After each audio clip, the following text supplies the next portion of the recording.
حضرت ابن عباس رضی اللہ عنہما بیان کرتے ہیں کہ نبی صلی اللہ علیہ وآلہ وسلم نے فرمایا، ہر وہ چیز جو عقل پر پردہ ڈال دے وہ خمر یعنی شراب ہے، اور ہر نشہ آور حرام ہے، اور جس نے کوئی نشہ آور چیز استعمال کی اس کی 40 دن کی نمازیں کاٹ لی جائیں گی۔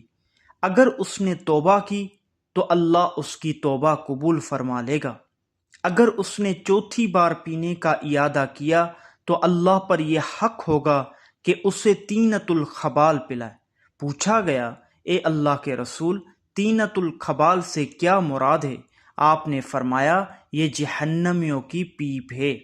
اور جس نے کسی کم عمر کو شراب پلا دی جسے حلال حرام کی تمیز نہ تھی تو اللہ پر حق ہوگا کہ اسے طینۃ الخبال یعنی جہنمیوں کی پیپ پلائے۔